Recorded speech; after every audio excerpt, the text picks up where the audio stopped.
Minsan sa buhay ko, may ikikwento ko na, uy, nag-drive ako sa Japan. Hindi lang ako basta nag-drive sa Japan. Nag-drive ako ng Lambo sa Japan! Alam mo kung sasabihin mo sa akin, nung nagmomotor tayo, na isang araw, pupunta tayo sa Japan at magdadrive tayo ng Lambo. Hindi ako maniniwala sa'yo.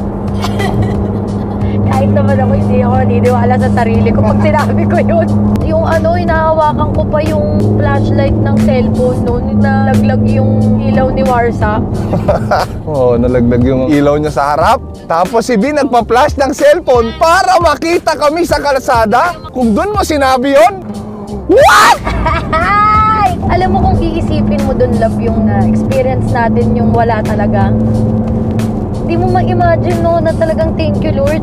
Thank you, Lord, talaga. Tayo sa ganito.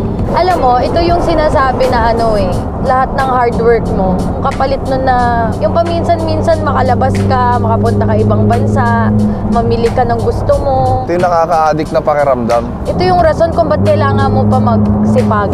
Oo. Kasi para ma-experience to paminsan-minsan. Oo. Hindi naman kailangan na ganito kakagarbo lagi. Pero kung kaya mo. Kung kaya mo, oo, pero tayo hindi pa natin kaya. Hindi masamang paminsan-minsan mag-social claim ka. Kung nararamdaman mo siya dun sa mga bagay na masaya ka, tulad namin, masaya kami sa ganito. Kasi hindi naman siya about dun sa Lambo Kumbaga, add na lang yung Lambo. Ang nakakabaliw yung experience.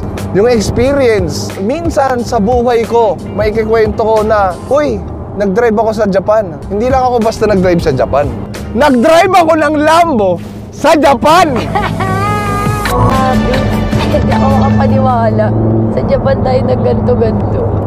I'm so happy. Nakakaano siya, nakakaiba siya ng perspective, nakakagana siya. Ang sarap mabuhay. At saka yung saya mo, kasama na yung nakakotse ka na ganito. Pero yung nagpa-flashback sa akin na saya, yung nakapag-Japan, buong team Payaman kasama natin, yung anak natin. Alam mo yun? Hindi kasi pwede si Kidlat kasi sobrang lamig ngayon, guys. Tsaka pahinga niya ngayon dahil napagod na siya ng ilang araw. So, deserve niya ang rest day. Rest day niya ngayon. And deserve niyang masundan talaga. Masundan. Deserve niyang masundan. Wag mo na. May mga ganyan, no? Couple goals!